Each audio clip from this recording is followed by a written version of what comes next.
Olá pessoal, eu sou o professor Fred Alvim e nessa videoaula vou trabalhar com vocês como que a gente deve considerar os enfoques comportamentais e principalmente como que isso vai conferir diretrizes para as práticas de gestão. Preciso chamar a atenção que quando nós falamos, especificamente de um processo de avaliação de desempenho, a gente precisa ter essa consideração de que ser avaliado é uma condição que gera um certo estresse em qualquer pessoa, Possivelmente você já passou aí por uma situação de ser apresentado para a sogra, No momento que você sabe que você estava sendo avaliado para observar se você seria bem acolhido, bem recebido por aquela família, Para fazer parte daquela família. Você foi avaliado, em um momento de entrar para uma faculdade, você foi avaliado por um grupo de pessoas, para ser ali o acolhido, para ser mais um membro daquele grupo de amigos, Você foi avaliado para ser contratado, ao ser aprovado em um processo seletivo para um emprego e depois de ter sido analisado, depois de ter sido devidamente avaliado, você realmente pôde ter aí um ganho, com um possível mérito seu. E a gente sabe, que todos esses instantes, em todos esses momentos, a gente sabendo, estou numa condição que eu estou sendo avaliado, isso gera um estresse, isso gera uma natural ansiedade. Agora, imagine que nas empresas, nas organizações, independente de ser organizações privadas, empresas particulares, ou até mesmo em organizações públicas, a gente tem ali como um dos processos de responsabilidade exclusiva para a área de gestão de pessoas, o processo específico de avaliação de desempenho. No setor público, a gente percebe um servidor público recém-concursado, quando ele passa pela sua primeira avaliação, que é o momento que ele vai passar por um estágio probatório, durante 3 anos que ele esteja ali atuante naquela organização, naquela repartição pública, ele vai ter o seu desempenho, a sua maneira de realizar o seu trabalho, como que ele se comporta, Se ele realmente tem o mérito, se ele realmente tem a competência ali para assumir aquela função pública, ele vai ser analisado durante 3 anos para realmente estar consolidado, para de fato poder efetivar a condição de assumir posse. Ou seja, não basta apenas ter sido aprovado numa disputada prova de um concurso público. Ele também precisa depois ser aprovado nessas avaliações que integram o que é chamado de estágio probatório. Isso é o que a gente observa numa organização pública, E lógico que a gente observa, é possível sim ter casos de exoneração, é possível ter casos de servidores públicos que sejam destituídos das suas funções, mas no setor privado, esse é um processo que pode ser ainda mais criterioso, ainda mais difícil, porque uma gestão, numa empresa particular, ela tem a sua autonomia para poder demitir quem ela bem achar que precisa ser desligado ali daquela organização, Então essa condição de uma demissão é uma ameaça mais forte no setor privado. E quando a gente vai falar para os funcionários de uma empresa, olha, vocês agora vão participar, vão ser submetidos a um processo de avaliação de desempenho, o estresse, o pânico acaba sendo geral, Porque a primeira ideia, inevitavelmente, que possa vir por trás disso é, se eu for mal avaliado, eu corro o risco de perder o meu emprego. O grande problema, no entanto, é que essa não pode ser a única finalidade, o único entendimento de uma avaliação de desempenho. É imprescindível que a gente saiba ter o devido aproveitamento desse processo. E se a gente sabe que no instante que um gestor de RH chega para todos os funcionários da organização falando que vai acontecer ali nos próximos dias, nas próximas semanas, o processo de avaliação de desempenho, isso vai gerar essa ansiedade, esse estresse, é indispensável que os gestores saibam como aplicar isso, como apresentar isso, como se apropriar desse instante em que essa ansiedade venha a ser inevitável. Portanto, quando a gente vai consolidar um processo de avaliação de desempenho em qualquer tipo de contexto, é indispensável que a gente tenha alguns cuidados, como principalmente destacar quais sejam os reais propósitos desse processo, É indispensável a gente apresentar as perspectivas do indivíduo, e aí, no processo de avaliação de desempenho, a gente tem 2 perspectivas individuais. O funcionário, que vai ser o avaliado, e também aqueles outros profissionais, os gestores, que vão ser os avaliadores. Se você pensa que ser avaliado é uma condição que gera ansiedade, entenda que avaliar também vai ser uma situação que te gera uma certa agonia, né? Porque é uma responsabilidade, é um peso. Você pensa o tempo todo, o que eu falar daquele meu colega de trabalho, a maneira como eu vou apresentar a minha percepção de como que ele se comprometa, o que ele realize profissionalmente, pode acabar culminando num risco de demissão desse funcionário, desse meu colega, ou então, se eu for injusto ao comparar desempenhos entre diferentes colegas meus aqui de trabalho, eu possa acabar cometendo uma injustiça de dar um devido mérito a quem realmente não merecia. Então eu preciso saber objetivamente o que eu vou observar, o que eu vou analisar nesse momento de uma avaliação de desempenho, especialmente se eu também entro ali na condição de ser o avaliador, né? Então é um estresse das duas partes, é um estresse para quem vai ser avaliado, é também uma certa agonia, uma certa ansiedade em quem vai ser ali o avaliador. Então a gente precisa, né, apresentar essas perspectivas do indivíduo, a gente também precisa compreender que o processo tem impacto sobre as perspectivas das equipes de trabalho, até porque, né, a gente tem diferentes modalidades, diferentes métodos de avaliação de desempenho. A gente tem, por exemplo, né, a avaliação por pares. Os colegas de trabalho vão avaliar os desempenhos uns dos outros. Ou a avaliação 360 graus, que é um método dos mais comuns, dos mais disseminados nos estudos sobre avaliação de desempenho.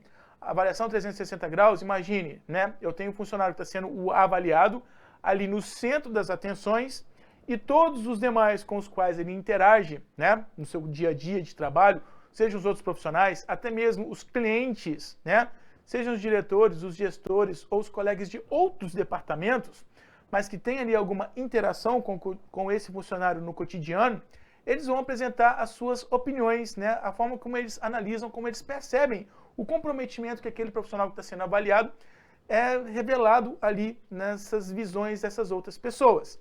E mais ainda, no método específico da avaliação 360 graus, a gente não tem essa condição só de um funcionário, como se ele estivesse aí num corredor polonês, né, jogado no meio do grupo e todo mundo ali sabatinando ele para apresentar as suas perspectivas, quais são os aspectos mais críticos, o que ele precisa melhorar, o que ele realmente tenha como mérito, o que ele tenha como uma boa competência, né? Não é apenas isso. Na avaliação 360 graus, a gente também combina, né, essa percepção dos vários outros possíveis avaliadores com a autoavaliação. Então, quando eu tenho essa condição de complementar perspectivas e até mesmo comparar como que a forma como um determinado profissional realiza a sua tarefa seja percebida de uma maneira geral por si e por todos os demais com os quais ele interage, a gente tem condição de ter ali um diagnóstico, um retrato de como que esteja sendo percebidas as contribuições desse funcionário ali para toda a equipe de trabalho. E se eu tenho essa condição de observar o que o avaliador vê de si, os sentimentos que ele sente em relação ao trabalho, o que ele precisa tomar cuidado, né, ao apresentar ali as suas opiniões, as suas projeções sobre o avaliado, o que o avaliado, né, observa, começa a ter maior cuidado. Opa, isso aqui realmente é uma atitude minha que possa ser considerada numa avaliação de desempenho. Então eu preciso tomar maior cuidado com a minha maneira de realizar as minhas tarefas. Como que essas comparações vão representar ali repercussões, né, até mesmo nas interações nas equipes de trabalho. Tudo isso que vai ser projetado numa avaliação de desempenho, que vai ser vivido no momento de uma avaliação de desempenho, que vai gerar ali informações, logicamente deve ser apropriado para as melhores práticas de gestão. Se eu tenho essa condição de identificar como que uma avaliação de desempenho possa contribuir para esclarecer para aquele funcionário avaliado o que ele precisa melhorar da sua maneira de realizar as suas tarefas, o que o avaliador precisa considerar, precisa ter com maior cuidado, né, ao ter atenção ali sobre os desempenhos que ele esteja observando, analisando, como que esses desempenhos, né, são projetados nas equipes, como que os membros da equipe percebem, né, as contribuições dos seus colegas, né? E se isso traz indicações para a gestão, a gente tem que saber fazer uso das informações consequentes desse processo para aprimorar a produtividade nas organizações de trabalho. Como que nós vamos conseguir aprimorar a produtividade numa organização onde eu aplique uma avaliação de desempenho? De uma maneira bem simples, bem objetiva, né? Se eu tenho todo esse processo para levantar dados, levantar informações, né, eu consigo apurar como que as formas como funciona, os profissionais ali da organização estejam realizando as suas tarefas e consigo agrupar essas informações, no final de uma avaliação de desempenho, eu vou ter ali obrigatoriedade, né? Isso é uma obrigatoriedade, eu tenho a obrigação de apresentar um feedback para o funcionário que foi avaliado. Tem algumas pessoas que falam, os nossos funcionários aqui simplesmente foram avaliados, o que nós analisamos, né? O que foi tabulado, o que foi apurado, né? Dos indicadores do desempenho dele, vai ficar aqui ao conhecimento apenas dos gestores. Se isso acontece, né? Além de ser um risco de uma causa trabalhista para a organização, eu estou sendo até mesmo um tanto perverso, eu estou ali conduzindo uma gestão perversa. Por quê? Imagine, se eu sei, né, que existiu toda uma ansiedade, existiu ali toda uma agonia, no momento que eu sei que estou sendo avaliado, e depois de passar por todo esse processo, eu não recebo um retorno, eu não tenho o devido conhecimento de como que o meu desempenho esteja sendo percebido, eu simplesmente vou continuar sem saber, e aí, qual que é a melhor maneira de fazer a minha tarefa, né? Qual que é a melhor maneira de produzir aqui o meu desempenho na minha organização? Então é imprescindível, né, que uma avaliação de desempenho termine, sim, com a apresentação desse feedback. Chegar para aquele funcionário que foi avaliado e pontuar para ele, olha, você foi observado, né, que você tem competências, que você realiza muito bem as seguintes tarefas. Aqui você tem um excelente desempenho, você realmente tem ótimas competências, você tem uma significativa contribuição para a organização nessa sua maneira de realizar essas tarefas. No entanto, né, a gente também apura aqui alguns aspectos que são indicações de melhorias. Então, se existe uma possibilidade de você melhorar a sua maneira de trabalhar, você pode buscar se qualificar, ter treinamentos sobre essas e essas competências. Você precisa ter um pouco mais de atenção sobre esse tipo de tarefa, esse tipo de trabalho, porque a gente pode observar que está deixando a desejar e você tem potencial para melhorar isso, né? Então, é dessa forma como uma avaliação de desempenho, né, enquanto processo, ela realmente vai ter condições de contribuir para os melhores desempenhos, né, para melhorar a forma como o trabalho já é desenvolvido, já é realizado ali em uma organização, né? Então é imprescindível que na gestão de pessoas, né, a gente saiba como projetar, como promover todo esse processo e saiba trazer informações de contribuição estratégica para a organização. Por que são informações, contribuições estratégicas? Porque vai ter impacto em toda a estrutura, né? Eu não apenas vou esclarecer para um funcionário que tenha sido avaliado o que ele possa melhorar, como que o desempenho dele esteja sendo percebido, como eu também já posso começar a levantar indicadores, levantar evidências de como que nós podemos planejar melhor as nossas tarefas em todos os processos, de uma maneira geral, aqui da nossa organização, para o nosso próximo momento, né? Para as nossas próximas etapas. Se eu tenho esses talentos, então eu preciso saber como melhor aproveitar esses talentos. Eu vou conseguir identificar os talentos nas avaliações de desempenho, naqueles resultados promissores, né? Apurados ali da forma como os meus funcionários trabalham.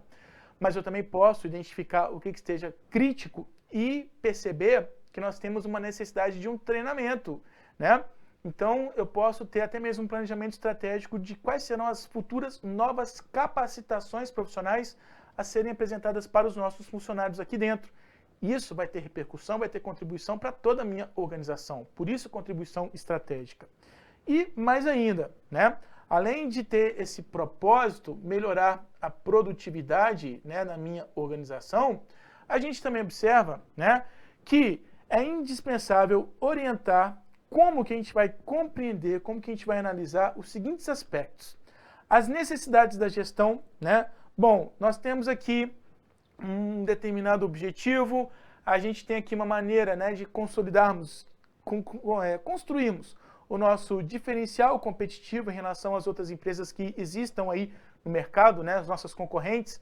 Então a gente sabe que para a gente ter esse diferencial, essa vantagem competitiva, nós precisamos fazer o trabalho de uma melhor maneira nessa seguinte condição, nesses seguintes aspectos. Como que os meus funcionários podem contribuir para promover esse diferencial, né? E isso é uma necessidade geral da gestão, de toda a organização. Mas para isso, eu já preciso ter esses objetivos muito bem definidos, muito bem planejados. E eu consigo conjugar a atribuição da gestão de pessoas, especificamente com o processo de avaliação de desempenho, com o que de fato possa contribuir para o planejamento, para a gestão estratégica de toda a organização. Por isso, é imprescindível que a minha gestão já tenha determinado o que de fato a gente precisa fazer bem feito, o que de fato vai representar um bom desempenho aqui nesse nosso contexto de trabalho, o que nós queremos como um bom desempenho.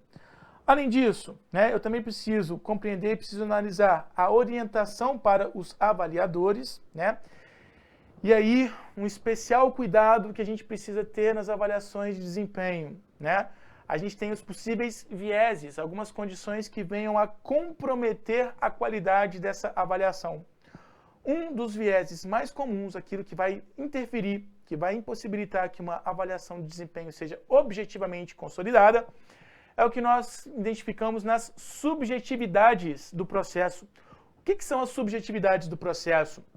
É quando a gente observa que os avaliadores, eles não são criteriosos, eles não são objetivos para apresentar o que de fato eles percebem dos funcionários avaliados sobre as suas maneiras de realizar as suas tarefas, É quando existe ali algum possível conflito, é quando existe ali algum melindre, de caráter estritamente pessoal, tanto para o negativo como também para o positivo, A gente sabe, em alguns contextos eu posso ter uma possibilidade de, eu quero muito favorecer um colega de trabalho que é o meu amigo, e se eu avalio bem o desempenho dele aqui, sabendo que uma possível consequência dessa avaliação possa ser uma promoção de carreira, os funcionários que forem bem avaliados poderão desenvolver carreira, e eu quero que esse meu amigo aumente o seu salário, conquiste um novo status ali na estrutura da organização, seja promovido para o diretor aqui da nossa equipe, da nossa unidade, então eu posso mentir,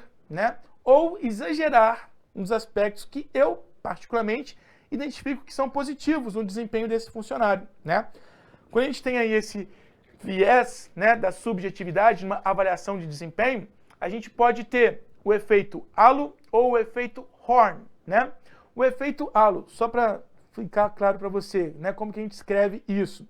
Eu posso ter o efeito halo ou o efeito Horn, O efeito halo é quando eu vou enaltecer demais os aspectos que eu identifico que são positivos sobre o desempenho do meu funcionário.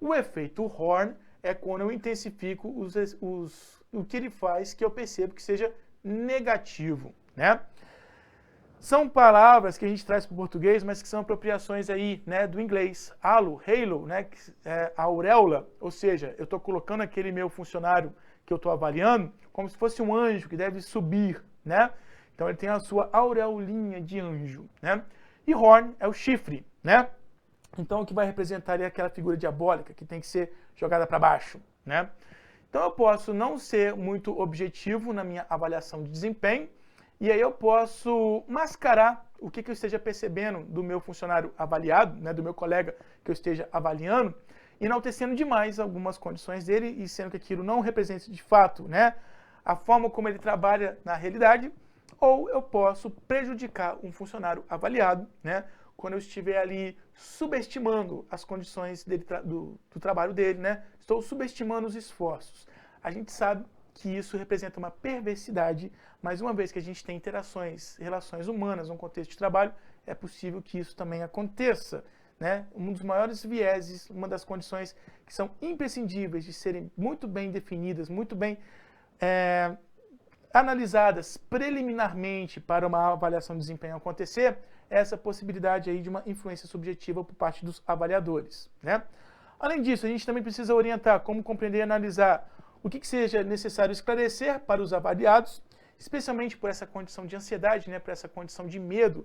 E aí, se eu for mal avaliado, eu vou perder o meu emprego, Se eu for bem avaliado, obrigatoriamente eu vou ser promovido, vou ter um aumento de salário, e se esse aumento de salário não vier, Então é imprescindível definir antes também para os avaliados. Olha, não estaremos observando o seu comportamento, não estaremos analisando o seu jeito de se vestir, A gente está analisando especificamente como que você realiza suas tarefas, sendo que as suas principais responsabilidades, o que é mais esperado do seu desempenho, são essas e essas e essas e essas características, né? Então é imprescindível que a gente tenha essa explicação, essa orientação para os avaliados, para eles saberem já objetivamente e exatamente o que de fato vai ser pontuado sobre o desempenho deles. Inclusive, quando a gente já tem essa apresentação para os funcionários, né, a gente já tem uma estimativa de que eles já vão conseguir se comprometer melhor para os melhores desempenhos antes mesmo de a gente chegar no momento de precisão. Agora vamos realizar uma avaliação de desempenho. Não. Se aquele funcionário já sabe que o que é esperado do desempenho dele é exatamente essa característica, ele já vai se comprometer desde antes a fazer um trabalho bem feito, focando exatamente nessas peculiaridades ali do seu desempenho, né? E também é preciso especificar, né, quais são as expectativas do desempenho, o que vai ser esperado aí dos avaliados, né?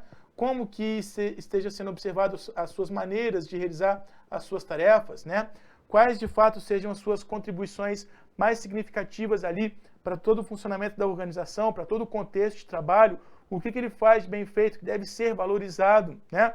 Como que a gente tem aí essas orientações para o que de fato seja analisado e as especificações sobre como contribuir para o sucesso dos negócios. Se eu vejo esse processo todo gerando essa ansiedade, gerando toda essa agonia entre os meus funcionários, né? Eu também preciso me aproveitar desse momento de estresse, já sabendo que isso vai ser um momento tenso, né? Eu preciso saber aproveitar uma consequência profícua, positiva, dessa tensão que eu tenho implantado ali na minha organização. Então eu preciso especificar como que o processo de avaliação de desempenho vai trazer ganhos para a minha organização, né? As informações que eu tenho ali, o diagnóstico de como que os meus funcionários estejam fazendo as suas tarefas, né? O que possa ser melhorado, o que já está sendo muito bem feito, como que isso de fato possa ser melhor aplicado para garantir um diferencial competitivo, para garantir um diferencial estratégico para toda a minha organização. E também, né, consolidar aí os diferenciais estratégicos a partir do capital humano. Destaque aqui para essa palavrinha, capital humano. Nós sabemos que as competências, os talentos que existem ali na organização, a forma como os funcionários ali fazem o seu trabalho bem feito, né, traz ganhos para a organização. Se isso traz ganhos, isso é um ativo, né, é algo que vem a agregar valor, que vai dar um destaque para essa organização, para essa empresa, seja pública, seja privada, né? Mas se eu tenho essa condição de especificar como que os meus funcionários contribuem para os melhores resultados de toda a organização, eu vou conseguir especificar, olha, nós realmente temos um talento que é aproveitado aqui no nosso contexto, com base nessa informação, e eu consigo identificar isso exatamente como uma consequência aí de todo esse processo de avaliação de desempenho. Então perceba que a gente tem vários propósitos, né? Desde as consequências para toda a minha gestão, para toda a minha organização, até mesmo para orientar, né, as condutas, os comportamentos dos meus funcionários ali na minha organização. Então esse é um processo que tem todos esses propósitos e para isso realmente ser bem promovido, eu preciso me orientar ali para alguns requisitos, como por exemplo, né, é indispensável planejar e ter ali os devidos cuidados, né, para apresentar feedback aos avaliados. A gente vê bastante sendo difundido aí, né, a técnica do sanduíche. O que é a técnica do sanduíche, né? Eu sei que na hora de apresentar o feedback para um funcionário que foi avaliado, a gente vai precisar pontuar para ele o que ele precisa melhorar, né? E a gente também tem que fazer valer, né, fazer com que ele reconheça o que ele tem de bom, né? Quais são os seus talentos mais positivos, mais que agregam valor ali para a organização. Então, uma técnica muito comum, a técnica do sanduíche é o seguinte: eu vou apresentar para ele os aspectos positivos e negativos, né? O que ele precisa melhorar, o que ele faz de bem feito. Se eu tenho que apresentar também o que ele precisa melhorar, que são os aspectos negativos, eu vou fazer da seguinte forma: começo sensibilizando esse funcionário que foi avaliado, falando daquilo que ele faz bem feito, os talentos, como que ele é importante para a nossa organização, né? E depois que ele já está mais confiante, mais feliz, poxa, está sendo bem visto essa minha qualidade, né? Eu realmente sou valorizado aqui na minha organização, é a hora que eu jogo o chicote, né? E jogo ali, olha, mas em compensação, você deixa muito a desejar nesse quesito, né? Você ainda está apresentando falhas nessas condições. Aí eu jogo os efeitos negativos, né? Tudo que foi percebido ali que precisa ser melhorado do desempenho desse funcionário. Logicamente, na hora de falar dos aspectos negativos, ele fica um tanto murcho, né? Frustrado. Ninguém gosta de receber críticas, né? A bem da verdade, é bem ruim a gente ser ali sabatinado numa crítica. Mas para não deixar o meu funcionário murcho, né, triste ali, angustiado numa avaliação de desempenho, lembrando que ele precisa voltar para suas tarefas, logo depois que eu apresentei todos os aspectos que ele possa melhorar, os aspectos negativos, eu não gosto de falar aspectos negativos. Acho que é muito mais estratégico falar, olha, pontos de melhoria, né? Porque me garante a motivação ali, manter a motivação daquela pessoa para o trabalho. Depois de apresentar esses pontos de melhoria, a gente volta a enaltecer os pontos positivos, justamente para que ele saia mais confiante, né? E realmente satisfeito, até mesmo ao ponto de ele refletir. Realmente eu tenho aspectos que preciso melhorar no meu desempenho, mas em compensação me foi pontuado que eu faço isso aqui muito bem feito. E a gente retorna esses pontos.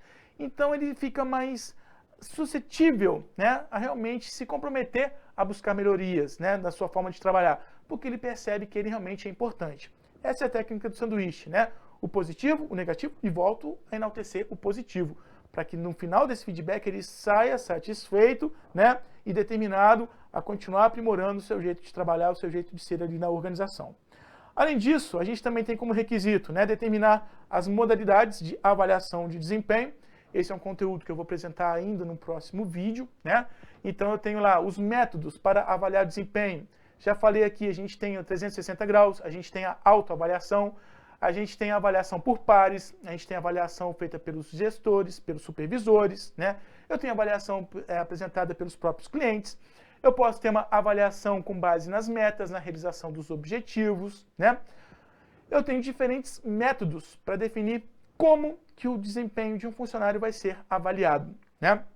Desde a especificação de quais serão os avaliadores, quem será o avaliador, até mesmo, né, na especificação qual é a característica principal que vai ser observada para se analisar o desempenho de um determinado profissional.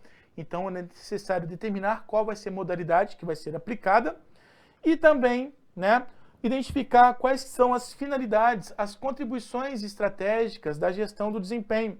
O processo de avaliação de desempenho, ele é apenas uma etapa de toda a gestão do desempenho. Quando a gente vai avaliar desempenho, eu vou ver objetivamente, né, minuciosamente, como que esteja sendo percebido o desempenho de cada funcionário que atua ali na minha organização. Depois que eu tenho o retrato, né, das contribuições de cada um desses funcionários, eu posso consolidar toda a gestão do desempenho. É observar como que o trabalho, de uma maneira geral, é feito ali na minha organização e como que todos os meus funcionários que participam do meu processo estejam sendo avaliados. Então eu posso ter essa contribuição geral, né? A gestão do desempenho em toda a minha organização. Eu preciso identificar como que eu vou ter essa avaliação contribuindo para orientar essa gestão geral do desempenho da minha organização. E por fim, né, um outro requisito indispensável aí é desenvolver habilidades para analisar comportamentos, analisar rotinas de trabalho, né, e saber compreender os indicadores de desempenho, né? É indispensável que a gente tenha um grande cuidado com o seguinte: quando nós vamos avaliar o desempenho dos profissionais, né, o desempenho de um funcionário, nós precisamos ter objetivamente o que vai ser observado, o que vai ser analisado, o que vai ser pontuado. Se eu estou falando avaliação de desempenho, eu estou vendo a sua maneira de desempenhar, de realizar as suas tarefas, e não a sua personalidade, o seu jeito de ser. Existem alguns aspectos comportamentais que a gente realmente possa analisar, especialmente se eu estiver falando, né, desse funcionário, se estiver analisando um funcionário que precisa interagir com outras pessoas, que precisa prestar atendimentos para outras pessoas, como que ele se comporta nesse atendimento, mas não como ele se comporta na sua vida pessoal. Isso é imprescindível de termos muito bem delimitados, né? Quais serão os indicadores, o que de fato vai ser observado estritamente sobre o desempenho de uma pessoa ali no ambiente de trabalho, né? Lembrando que é um processo que gera ansiedade, que gera estresse, e a gente não pode deixar que esse estresse, essa ansiedade comum de ser manifesta, de ser vivida ali durante todo o processo, acabe acarretando num possível conflito disfuncional, no desentendimento entre aquela pessoa que foi avaliada e quem foi o seu avaliador, né? A gente não pode abrir margens unicamente para desestruturar a integração de uma equipe de trabalho. A gente precisa saber aproveitar esse momento de uma avaliação de desempenho, que deve ter a sua mais significativa contribuição para orientar temos essa maneira de fazer o nosso trabalho. A gente pode melhorar ainda mais, identificando quais são os aspectos aqui que realmente esse funcionário tenha por talento ou tenha por necessidades de melhoria. O resultado mais básico de uma avaliação de desempenho é exatamente esse. Precisar quais sejam as contribuições de um profissional e como que isso tem repercussão ali em todas as suas realizações no contexto de uma organização, viabilizando assim que um processo de avaliação de desempenho seja um processo estratégico para a área de gestão de pessoas em qualquer tipo de organização.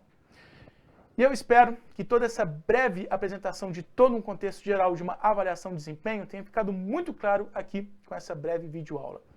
Muito obrigado pela atenção, muito obrigado por assistir esse meu vídeo.